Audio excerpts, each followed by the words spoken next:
Sister of St. Joseph, Mary McGlone, CSJ, in an article in the National Catholic Reporter, points out that in today's gospel, it was two ordinary elders, Anna and Simeon, rather than officials and scribes and Pharisees and priests who saw and welcomed Jesus to the temple. McGlone suggests that today's Feast of the Holy Family is not about a nuclear family of two parents and an only child, but rather a celebration of human community. And she invites us to see the web of relationships that grow exponentially as part of Jesus's story and as part of our stories.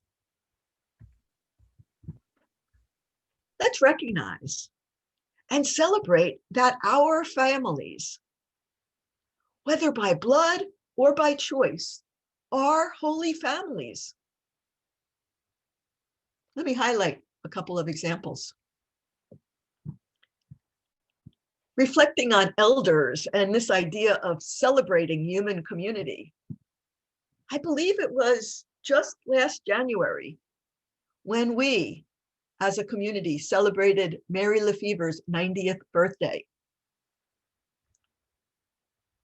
Under the leadership of our resident party planner, Kathy Pitticelli, our worship space was transformed with balloons and decorations as Mary's children and their spouses, grandchildren, and friends arrived.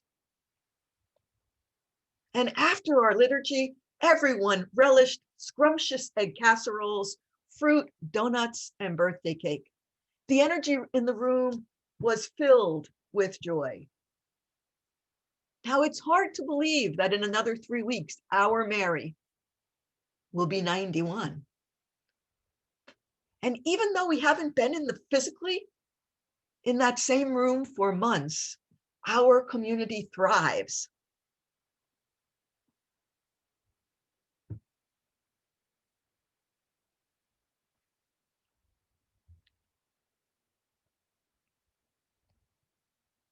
The next example that I want to highlight is Marge Sexton, a woman who is the founder of Journeys of the Heart, a nonprofit that provides non-denominational officiants for weddings and funerals and other ceremonies. I met Marge a number of years ago through our own Eileen DeFranco. Marge, a 77-year-old grandmother of 10, lost her oldest son, Ron Silverstein, to suicide Christmas morning 5 years ago. Every year, she, her husband Tom, and her son Joe do something to honor Ron's memory. In addition, Marge writes a blog called Grief Warrior. She also created a charitable fund and established a support group called Moms Rising Together for mothers who have lost children to suicide. In an article last week in December 18th, Philadelphia Inquirer, Marge is quoted as saying, "At first, I didn't believe the human heart could carry both grief and joy. But it's possible." Let me ask, is anyone here familiar with the music from Hamilton? Yeah. So this year, in Ron's memory, what Marge did was learn to rap, and she recorded the song Alexander Hamilton from Hamilton. Give yourself a treat and watch it on YouTube.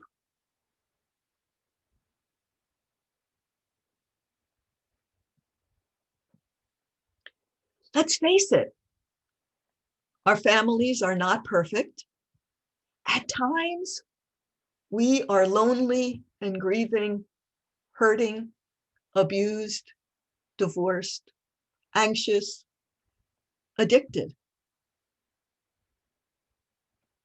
Listening to our stories, especially the ones that traumatize us, and being present allows us to heal and glimpse God in each other.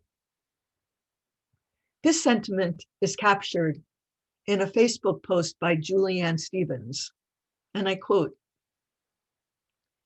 "It is a good thing to make room for the unwelcome, the unexpected, and the vulnerable Holy Family that is the human race to enter your heart. And yet, even in our resistance and blindness, God comes anyway. Emmanuel, God with each and every one of us." Today, let's be grateful for and celebrate our expanding community of loving relationships. My final example focuses on the supersized Holy Family currently showcased in St. Peter's Square in Rome, Italy. Every December, the Vatican selects a nativity scene donated by an Italian town. This year's display is part of a 52-piece set that was created between 1965 and 1975. A lot of us lived through those years. It was created by the students at the F.A. Gru Art Institute in the town of Castelli in the Abruzzo region of Italy. Classified as minimalist contemporary art, the bodies of the figures are made of ceramic cylinders, topped by spheres for heads with no limbs. Yes, this is a far cry from the pale-skinned European Jesus, Mary, and Joseph gathered around the manger many of us grew up with. In fact, this year there's no manger and no straw. Instead, neon lights cast an eerie glow.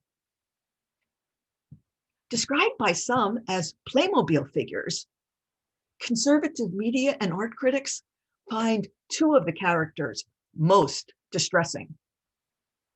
One appears as an astronaut, presenting the moon as a gift to Jesus.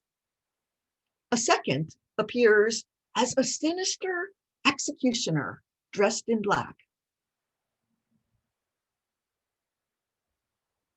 Now recall the late 1960s, in the wake of the Second Vatican Council, when Neil Armstrong first walked on the moon in 1969,